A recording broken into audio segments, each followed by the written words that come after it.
I know Ash probably agrees with this. Wait, what? Yes. That Dragon Age the Veilguard was snubbed. Let's read this. Come from Polygon, the world-renowned, highly respected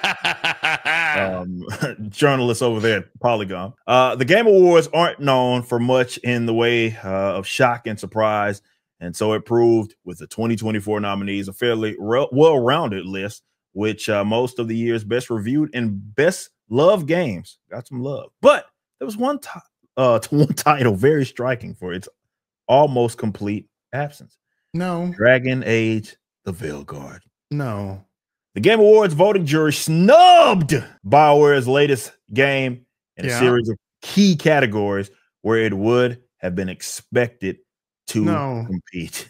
No. It secured just one nomination for innovation and accessibility. And look, I'm not gonna pretend like I know exactly, because that has to do with a lot of various different things.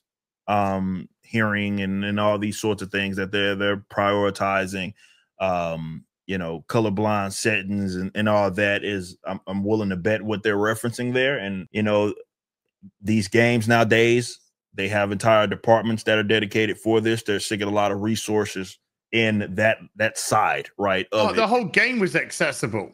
Yeah. Because you couldn't do anything. You couldn't do anything without your companions telling you what to do. Exactly what to do. It.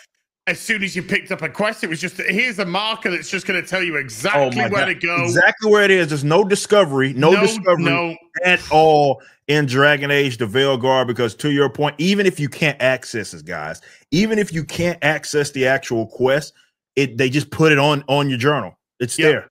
It's right there. It's journalist mode from start to finish. Yeah, oh man, it's so annoying, man. For sure. This is a surprise as a narrative-led blockbuster and a famous series.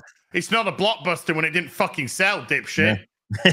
That's true. You can't just call yourself that. Yeah, that's not how it works. With slick production values, Dragon Age the Veilguard is exactly the kind of game that tends to do well at the Game Awards. Its predecessor, Dragon Age Inquisition. One game of the year. No, legit. Thank you, Polygon. Thank you for exposing exactly what the Game Awards are, which is fucking fake ass bit. Yeah. Normally, we'd expect a game that just crams ideology down your throat to get recognition, but for some reason, this fucking one didn't. Yeah.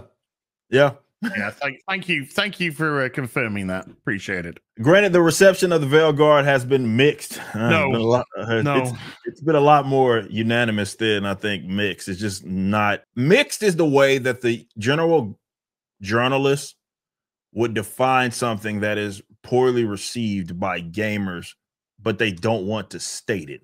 Stalker's been out for 3 fucking hours. It's already gone past Dragon Age the Veilguard in terms of peak. That's crazy.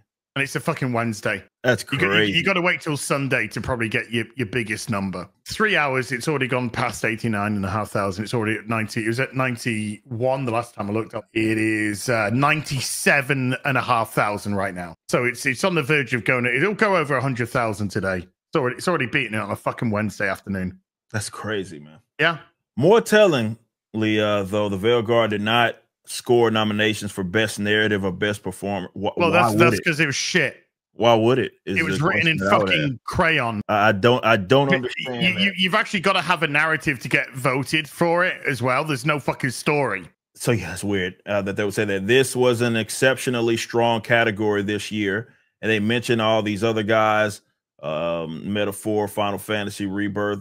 It's also current nominations. The other two, Dragon's Dogma 2, which I said if you guys needed to itch of a Dragon Age-esque experience, that's a much better option. I go play Dragon's Dogma. It's a much better experience. 100 than Veilguard. It fails on virtually every single level as a game. That's its huge problem. Essentially, the Corin Bush, that dude, just made a validate me simulator. And you know, they come from Sims, and it probably plays like a Sims game. There's nothing to it, but it's just a validate my way of life simulator. 100%. That's putting it absolutely perfectly. That That's what this is. Obviously, they have people that are a part of the community that were working on this game.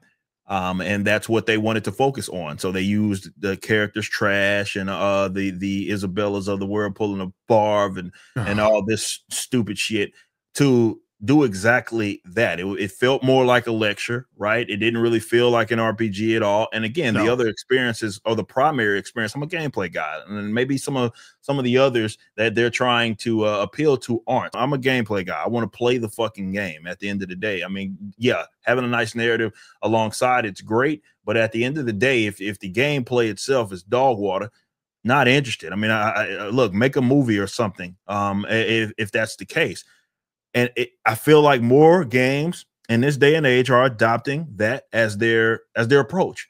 And it's just simply not working. It makes for an overall mundane experience because, again, I could steal. That's the real problem with Dragon Age, is that I can remove all of that dumb shit that we've talked about, goofiness with gender, and it still falls flat.